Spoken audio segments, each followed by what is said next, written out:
Good morning guys and welcome back to another video. This has been long awaited just because I've wanted to really get to know this setup and really give you guys the best overview of what I really think about it. And I haven't had too much opportunity to use it, but I have used it for a good month now and I'm really excited with it. Now, what am I talking about? I am talking about the Godox AD200.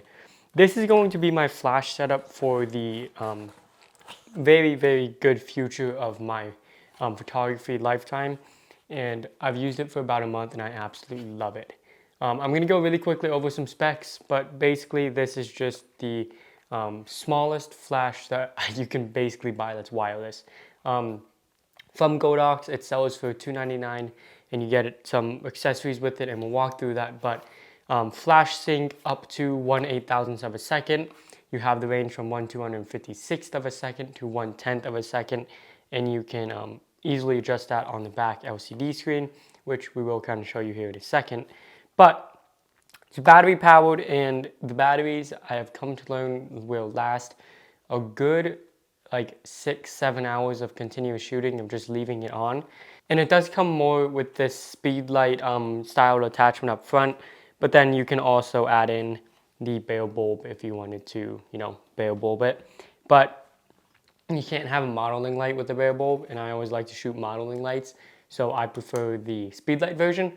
But you do have a little bit brighter output with just the model light, or not the model light, just the bulb. So it's really up to you. I really like this flash. It's gonna be coming with me on some senior portraits. So if you guys want to watch that, make sure you guys subscribe because I will try to get some BTS of that. Other than that, this comes in and weighs about, I don't know, 3-4 pounds. So it's super light and super portable. And for the power that you're getting out of it, it is spectacular. So 8200, this is the flash that I'm going with this year. In the box, you get just some simple attachments like this one. This actually is the attachment that you would technically use for the AD200. They really want you to mount it down here and then have it like that.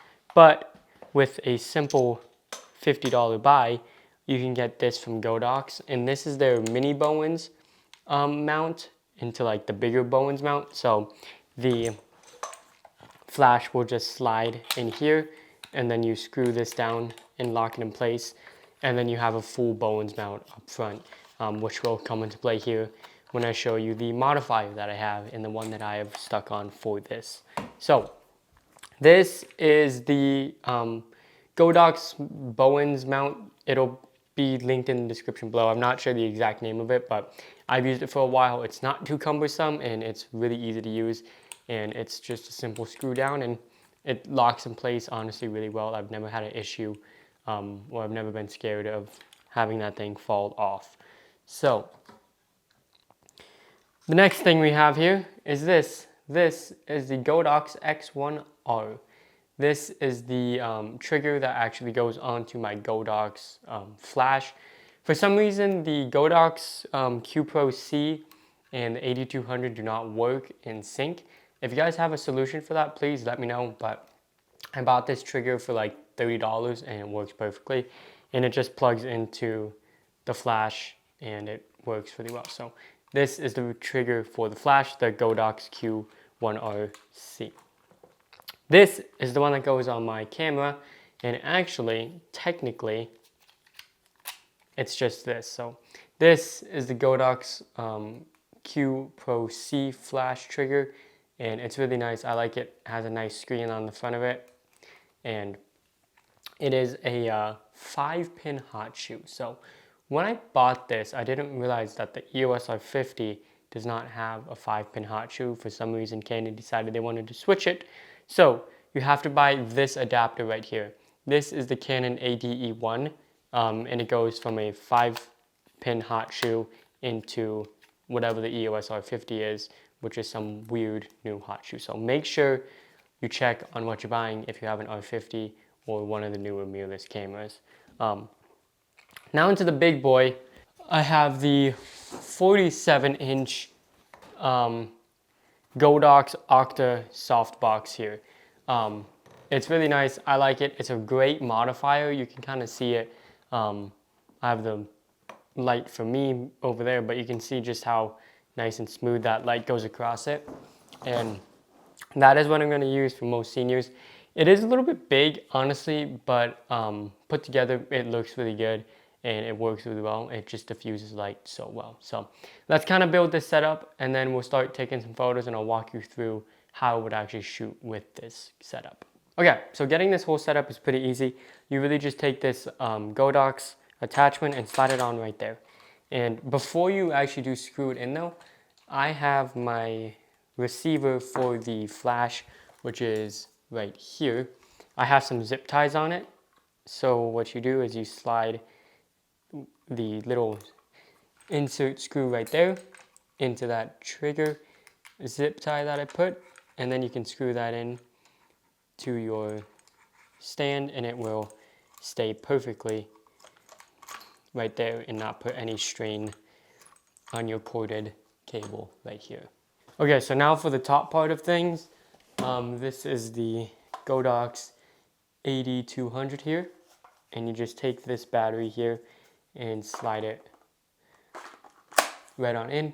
It'll lock, and then your power is back here, and it will turn on. Slide it in through the back here. You just loosen that, slide it in, and make sure that you open up this little thingy right here. That is where your flash sync trigger wire will go. So make sure you stop before that point. I prefer like right about there, and then lock it in place. And that is not going anywhere. You want to just take this guy and plug it in there. I don't know how much of that was in focus, so I do apologize, guys, but plug this guy right in there. All right, next thing we want to do is get that modifier on. There's 3 little areas that it needs to fit into. So you just basically wiggle around till you can find that spot, and it should just slide in like that, and it'll lock in place, and you're ready to go. Now for the back half of the, not back half, but the back cover of the modifier, it's just Velcro. So if you just want to come up from the top and kind of start matching your octagon lines and then push it down, you will get the perfect layer on the back. And make sure it's pretty tight as well. You don't want it to be loose. And if you want to spin it around too, you can do that. That does help a little bit. Let's get this on there.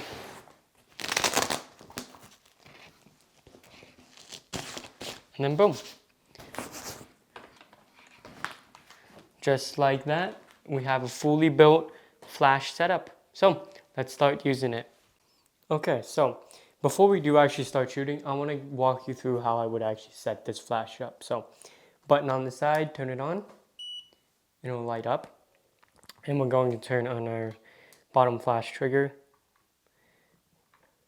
and it'll light up, and boom, if you hit that, it'll fire. But how you set this up is this little scroll wheel has how much power you want. So that's full power. It's pretty bright, as you can tell. And then after it beeps, that means you can shoot again. And then all the way down to 1/128th, and you can tell that's a lot less power. So right up here, this first button is your group and your channel. I shoot on group A, so cycle through. You have, I think, all the way up to D, or what was it? E. Yeah, up to E, and we're back to A. And then if you just hold it down, you can start messing around with your channels. You can see that it's beeping over there. But we don't need to do that, so we'll just keep holding it, and it'll reset. Over here is just to test your flash, and that little light and the little beep tells you that it's ready to go again.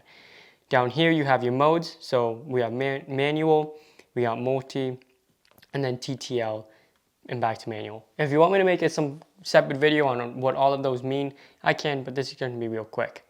On this one, you just have your high-speed sync and a couple other things. So if you click that, your modifier turns off, and your, not your modifier, your modeling light turns off. Turn it back on, you have your modeling light, and you can kind of see that through the back of this. Now, if you hold it though, you have your high speed sync, so we can sync up to 1/8,000th of a second. So that's gonna be perfect for shooting my seniors during motion and even doing some sports and gymnastics stuff. So we don't need it on, so we're gonna hold this again and it'll turn off. And then we're all set to start shooting. Okay, so as far as the camera setup goes, I'm going to use the EOS R50 with the 24-105 f4, and then slide this on top right there, and then the back just locks in place. To turn this on, hit this one, hit that one, and then you have both the laser focus and you turn it on. So as you can see up here, we are on group A, channel 1, and if we hit the little test button right here, boom, the flash goes off. So how I'm gonna shoot this is we're gonna do some headshots, just some self-portraits, and the best way to do this is to take a couple test shots, get your lighting dialed in, and then from there you can go and start dialing in kind of composure. So get the focus locked on to where you want. I want it on the front of the chair, and then we're gonna just play with it from there.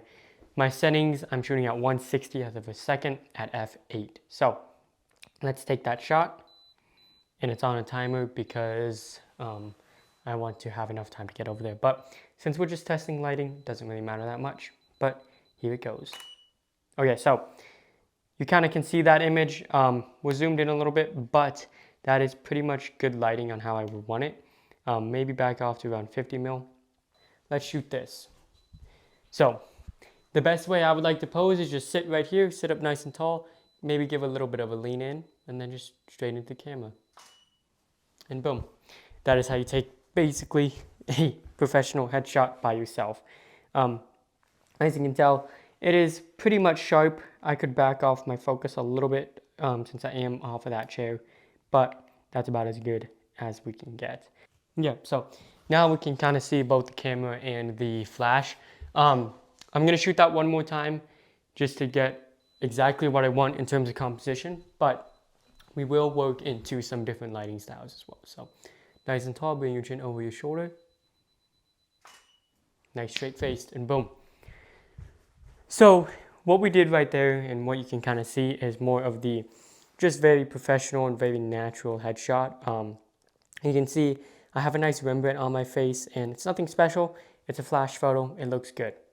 And we kind of have our flash in that very normal headshot area. So if I was shooting businesses or some of the stuff that I do in professional work, this is where I'm probably going to have my light. But if I'm shooting my seniors, or if I want to do something a little bit more creative, maybe for some theater stuff, I can move it a little bit more to the right, and that will give us a lot more of a dramatic one side light, one side dark kind of shot. So let's take a look at this. Make sure I bring my chin over, get the shoulders nice and square, and boom. So as you can see there, we have a lot more of that one side light, one side dark kind of deal. I want to kind of bring you guys over here and show you some settings. If we just bring this down here and do that shot one more time, just with you guys actually paying attention to my camera screen. So this is what the screen actually looks like when shooting. And to brighten it up, just hold your autofocus and focus it right there. So let us shoot this now. Do this one last photo in more of that dramatic light. And we're now gonna bring it over and kind of create that classic just Rembrandt light that we all know and we all love a lot. So make sure it's focused, bring it up a little bit, because I'm gonna be like probably right about there. Get that timer going. Take a seat right here. Maybe we'll do something prim and proper. Nah, I don't like that. We'll do this. And boom. Just like that, you can kind of see that lighting style. So, boom. Here we have this one. And you can see we do have a smaller Rembrandt on my face, but it's definitely still there. And you can tell that shooting at f10, everything is basically sharp. You have a larger plane of focus. So do not be afraid when shooting with flashes to shoot at that higher aperture.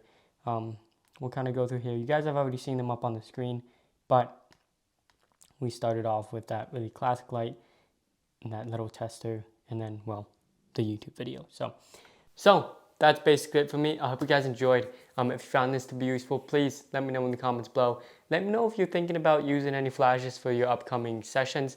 If you want to book a session with me, and I can kind of walk you through what I do, and we can just have some fun shooting, maybe seniors, cars, stuff like that. My website's Focusonthephoto.com, and it's in the description below. My Instagram is also Focusonthephoto or Gabe M Photography if you want to check out some of my work. That's going to be it for me. Hope you guys enjoyed. As always, peace. God bless y'all, and mucho besos.